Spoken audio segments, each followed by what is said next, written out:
It was up, lightboltjoe here. Today we are going to discuss the 2019 novel Sal and Gabi Break the Universe by Carlos Hernandez. This is the fourth book in the Reed Riordan imprint from Disney Hyperion, part of the hashtag Own Voices movement that Rick had brought about. So we started it off with Arshaw and the Sands of Time. Incredible book. The Storm Runner by J.C. Cervantes. Outstanding. Dragon Pearl by what was her name? Lee? Lee? Yoonha Lee. I can never remember that woman's name. Incredible book that it was. So I had high expectations for Carlos Hernandez's Sal and Gabi Break the Universe. So a lot of Reed Riordan books came out in 2019 actually. I want to say 3. This is the first of the 2019 Reed Riordan books that I read. Honestly, I had no interest in this book just because of the plot points that I kept hearing on the summary, but it's a Reed Riordan book. It's part of the hashtag Own Voices. Of course, I'm going to read it because Rick suggested it. Our Uncle Rick. Now, all of the Rick Riordan books, all of the other, Own Voices, Rick Riordan Presents books are about mythology, depending on what region, whatever. This is pitched as a Cuban story, right? About this kid, this 13-year-old kid, Sal Vidon, who lives in Miami. He's from a Cuban family. So it's about their stories. But there's no mythology in this. It's not Cuban mythology. It's just a Cuban author telling Cuban stories about a Cuban family. That's not, a wow factor to me. If we're talking about Reed Riordan Present books, in bringing different cultures to form, I didn't learn anything about Cuba in this book, to be completely honest. I learned about so many different cultures in all of the other Reed Riordan books and all the other Rick Riordan books. I didn't learn a damn thing about Cuban heritage. All it was talking about is that Cuban mothers need you to be fed at all times, the different slang terms, pipo, chacho. They said sandwich a lot. I don't understand why they kept calling each other sandwich. Is that a Cuban joke? Is that just a joke that Carlos decided to write? I honestly don't know. I left reading this book with way more questions than I did answers, and I'm not really a fan of that. The title is called Sal and Gabi Break the Universe. The universe was never broken. Where the hell's the title come from? Obviously, you see I have issues with this book. There are parts of this book I loved. This is, 382 pages, 384 pages? This book could have been half of that and probably been decent. But there was so much wrong with this book, and I don't understand how it was brought to print under the Reed Riordan Presents. I don't understand. I feel terrible saying this, but I don't understand how this book won this award, this Pearl Belpré Award. It's not on the New York Times bestseller, and there's a sequel that just came out, which I have to read because it's a part of the Rick Riordan Presents books. So, for those of you who have watched many of my reviews, you know I ramble, but you always know that my rambling is based on something. There's a reason behind the rambling, not just for the rambling purpose. I watch certain movies or TV shows because of certain actors and actresses. I read certain books because of certain authors. So if Rick Riordan tells me that this is a damn good book, I'm going to read it. The parts that I liked, I'll go with that. I loved the Yasmini and Sal fights in the beginning with the chicken in the locker, and then Yasmini and Sal becoming friends at the end. I did like that character development because Yasmini has a terrible home life, so social workers are involved in making sure that he has a safe environment. I liked that. Gabi being a headstrong, student body president character, I liked. She was very forthcoming. Her brother Ignacio, Iggy, is preemie. He is in a NICU unit, neonatal intensive care unit, NICU, and the Gabi Riel, her family is massive. She has one mother, but then she's got a bunch of dads. Not actually referenced who's her biological father, but they're all like father figures who she references as dad, and they all have dad nicknames. So I liked the aspect of family doesn't have to be blood. I liked going into that. I liked the Sal having the relationship with his stepmom, who he calls American Stepmom. Her name is Lucy. But I liked the character development of those two. I liked the constant discussion of chocolate throughout the book because of American Stepmom. I thought that was entertaining because it brings in her character. His dad, Sal's dad, is a physicist, so that's why they moved to Miami from Connecticut after his mom died 5 years ago. So there is backstory, okay. But it's brought in very inappropriate times because the story will go bup, bup, bup, bup, bup, and then you expect like a moment. But then the moment doesn't happen until later because it's filled with a backstory moment. No, you don't do that. You put the backstory first, then you give the bup, bup, bup, and then the moment. You got to tell the story. You can't do that back and forth bit throughout the whole book. It was just driving me nuts. So I liked the family dynamics. I liked the worrying about the preemie baby dynamic. I liked that Sal is a type 1 diabetic, so they go into the diabetes aspect, the dangers if you don't eat, stuff like that. I don't know anything about diabetes, so it was nice seeing something like that. You can tell Carlos wrote this from certain personal experiences. Whether he has type 1 diabetes himself, I do not know. Whether he has experienced a child of his own in a NICU, I do not know. But the way he wrote those particular dynamics, specifically diabetes, specifically NICU stuff, it seemed first person and authentic. So to that I give credit. Write what you know. Aside from the basic 13-year-old Sal is a magician at this art school, you know, doing his thing, being the new kid in town, being called a brujo, which is like Spanish for sorcerer or something like that. The book is in Spanglish. I'm fine with. I don't speak Spanish all that well, so I didn't understand most of it, but you get the gist because Sal kept translating to Gabi, who doesn't speak Spanish, so I thought that was neat. While the normal middle school dynamics are going on, we go into discussions about sex. We go into discussions about monogamy versus polygamy versus same-sex couples, opposite-sex couples, whatever. I liked that normalcy of all of that stuff. I'm just clumping everything together. I thought that was neat. But what I didn't like was I have no idea where this takes place. And why I say that is, yes, I've referenced it takes place in Miami. But this is called Sal and Gabi Break the Universe. It's talking about multi-universes, the multiverse, right? But Sal and Gabi never break the universe. It's implied that stuff in the multiverse clearly happened because of Sal, and then Gabi just conveniently happened to be there, but she also can see what he was doing. It's just a confusing title. I would have never called it that. I would have called it, I don't know, Sal Vidon's Adventures in the Multiverse. Short, sweet, to the point. I got what this is. This has nothing to do with Sal and Gabi both collectively breaking the universe, because the universe didn't break. How they explain certain things is Sal has this ability, how his father tries to explain certain things because he's a physicist, is Sal has this ability to relax himself into another multiverse and bring to his universe his dead mother.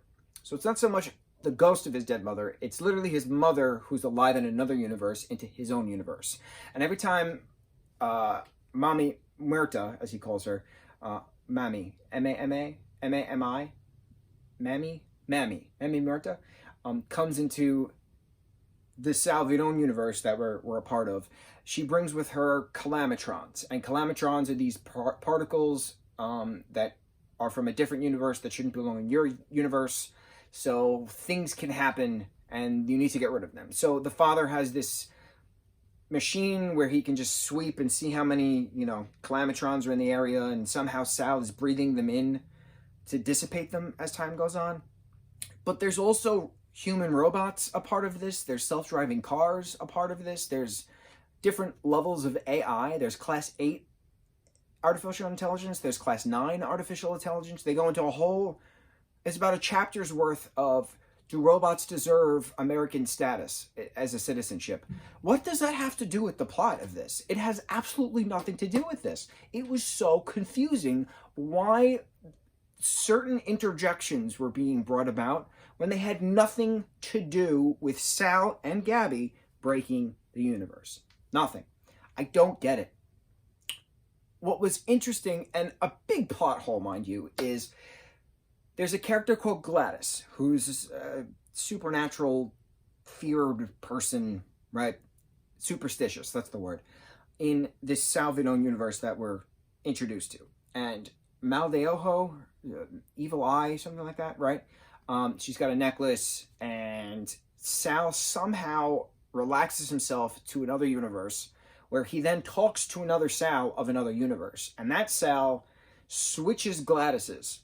So the Gladys from the other Sal's universe is brought to regular Sal's universe, and regular Gladys is brought to, superstitious Gladys is brought to other Sal's universe. Does that make sense?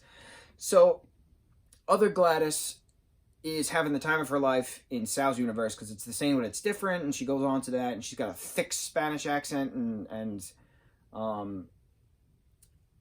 the other Gladys doesn't, so it was a little change in that, but they go to an art school, so she knows how to put on an American accent, which was kind of a very entertaining scene.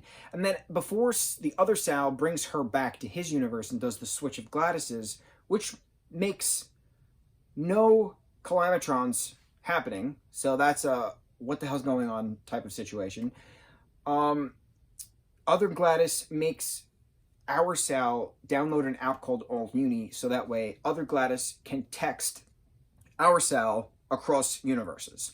Cool, in fact, right?